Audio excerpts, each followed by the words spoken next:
అదే RTV app వార్తల్ని క్షణాల్లో చదివే అవకాశం ఉంటుంది. ఒక న్యూస్ పేపర్, ఒక టెలివిజన్ ఛానల్ మీ చేతుల్లో ఎప్పుడూ ఉంటాయి. బీఆర్ఎస్ నేతల మధ్య మాటల యుద్ధం కొనసాగుతుంది. టీవీతో మాట్లాడుతూ కూడా సీఎం మాట్లాడినటువంటి వ్యాఖ్యలపై మనతో మాట్లాడడానికి మాజీ మంత్రి జగదీష్ రెడ్డి ఉన్నాడు. చెప్పండి, రేవంత్ రెడ్డి చాలా క్లియర్గా చెప్తున్నారు, ఇక నేను మొదలు పెట్టలేదు, స్టార్ట్ చేయలేదు, ఖచ్చితంగా స్టార్ట్ చేస్తా, పగ తీర్చుకుంటా అనే విధంగా మాట్లాడుతున్నారు. ఎలా చూస్తారు? రేవంత్ రెడ్డి మాటలు ఒక బజార్ రౌడీలాగా, అది ఒక బాధ్యతాయుతమైన ముఖ్యమంత్రి మాట్లాడే మాటలు కావు. మొదలు పెట్టలేదు అంటే పరిపాలన మొదలు పెట్టలేదు అని ప్రజలందరికీ కూడా తెలుసు.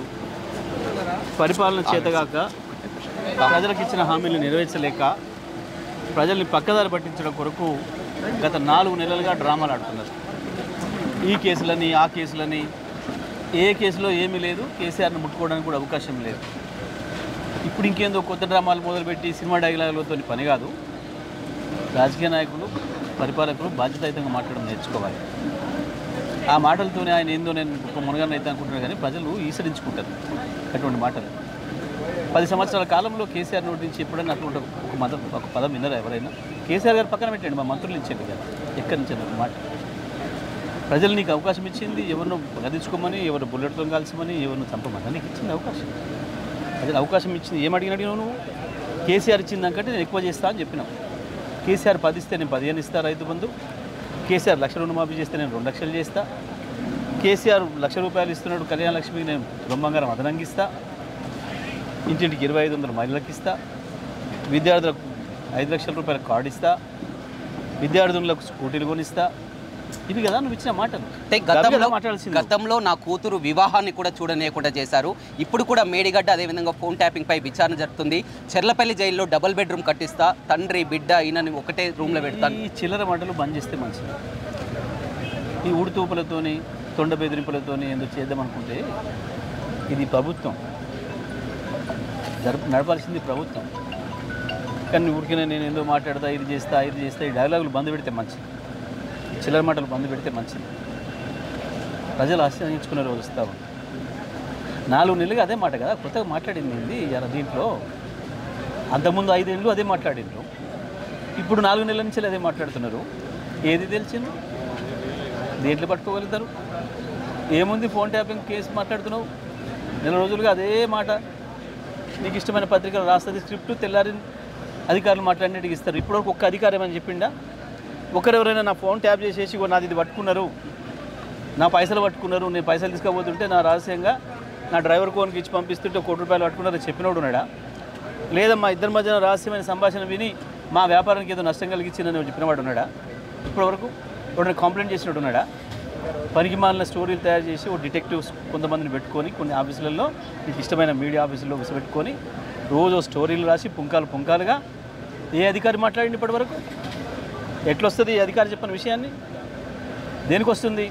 ఇదంతా కూడా వస్తున్న కరువు పరిస్థితిని, కరెంట్ ఇవ్వడం చేతగానితనాన్ని, మంచినీళ్ళు ఇవ్వలేని అసమర్థతను కప్పిపుచ్చుకోవడం కొరకు ఆడుతున్న నాటకాలు, దాని నుంచి మాట్లాడుతున్నాయి తప్ప ఇందులో ఏమీ లేదనే విషయం అందరికీ గుర్తు. వడ్లని కొనాలేదన్న అవకతవకలు జరిగితే ఖబర్దార్ అని కూడా చెప్తున్నారు మంత్రులు, సీఎం రేవంత్ రెడ్డి. ఒక్కరి మీద ఇప్పటివరకు ఏమైనా యాక్షన్ జరిగిందా? నేను మీ మీడియా మిత్రులందరూ అడుగుతున్నా, స్వయంగా రైతుల దగ్గరికి పోండి, కొనుగోలు కేంద్రాల దగ్గరికి పోండి, మార్కెట్లకు పోండి.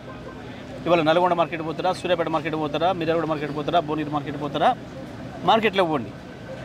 అమ్ముకుంటున్న రైతులను అడిగాను, ఏం ధర వచ్చింది, ఏం జరిగింది? ఏ మిల్లర్ దగ్గరైనా ఇప్పటివరకు ఒక నోటీస్ కానీ, ఒక యాక్షన్ కానీ? గత 5 సంవత్సరాలు వరుసగా 2,700 రూపాయలకు అమ్మింది సన్న రకం ధాన్యం, ఇవాళ 2,000-1,800కు వచ్చింది. వెళ్ళి అడగండి, మీరు అడగండి, నన్ను ఆయన అడగడం కాదు. రైతులు ఏం చెప్తారో లైవ్ ఇవ్వండి. మరి ఒకటి చివరిగా, బీఆర్ఎస్ పార్టీని ఖతం చేయబోతున్నాం, ఎంపీ ఎన్నికల తర్వాత ఉండదు, 25 మంది ఎమ్మెల్యేలు కూడా టచ్లో ఉన్నారని కూడా మాట్లాడడం జరిగింది. ఈ కాలంలో ఇటువంటివన్నీ చాలా మాట్లాడుతున్నారు. నువ్వే కదా చట్టం తీసుకొచ్చినావు, నిన్న తుక్కు కూడా ప్రకటింపజేసినావు కదా మీ అధినాయకులతో. ఎవరైనా ఒక పార్టీలో గెలిచి పార్టీ మారుతున్నానని చెప్పినా, కండువ కప్పుకున్నా, ఇతర పార్టీ కండువ కప్పుకున్నా, ఆ పార్టీ వేదిక ఎక్కినా ఆ క్షణమే పోతుంది అని చెప్పి నువ్వు మాట్లాడింది ఏంది? అంటే ఇది మోసం అన్నట్టే కదా. అంటే ప్రజల్ని ఇంత బహిరంగంగా, ఇంత నిస్సిగ్గుగా, నిర్లజ్జగా మోసం చేయొచ్చు అని చెప్పేసి భావిస్తున్నారు మీరు. కానీ ప్రజలు ఆలోచిస్తారు. తప్పకుండా మీకు సందర్భం వచ్చినప్పుడు ఏం చేయాలి? ఏమవుతుంది? దానం నాగేందర్, అదేవిధంగా కడియం శ్రేయర్ విషయంలో కూడా స్పీకర్ను కూడా కలవడం జరిగింది, మీ ఎమ్మెల్యేలు కూడా, ఏం జరగబోతుంది?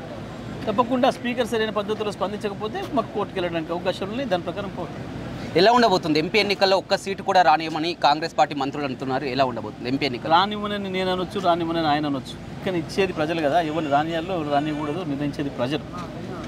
100 రోజుల్లోనే అర్థమైపోయింది మీ అసమర్థత, మీ పరిపాలన చేతగానితనం, ప్రజలను చేసే మోసం. మీ 420 హామీలు నిజంగా 420లే అని చెప్పి మీరు నిరూపించుకున్నారు. దాంతో ప్రజలు నిర్ణయిస్తారు. అసెంబ్లీలో కొట్టాలంటే కేసీఆర్ని కేటీఆర్ని అక్కడే కొట్టేవాడిని, ఇప్పుడు బయట కొడతాయిన సిమ్ అంటున్నారుగా, ఒక్కటే బుల్లెట్ కథం అని కూడా వ్యాఖ్యానిస్తున్నటువంటి చిల్లర మాటలు చిల్లర మాటలు నేను రైట్. చూడొచ్చు మొత్తం మీద రేవంత్వి అర్థం లేని వ్యాఖ్యలను కూడా ప్రజలంతా కూడా గమనిస్తున్నారని, వారు ముందుగా ఇచ్చినటువంటి హామీలు నెరవేర్చుకొని ఆ ఓట్లు అడగాలే తప్ప కానీ బీఆర్ఎస్ని ఖతం చేస్తామని పార్టీలను ఎమ్మెల్యేలను వస్తున్నారని, ఇవన్నీ కూడా ఇచ్చిన హామీలను మొత్తం కూడా నెరవేర్చకుండా కూడా పక్కదోవ పట్టించేలా ఉన్నాయని కూడా మాజీ మంత్రి జయశెట్టి చెప్తున్నారు.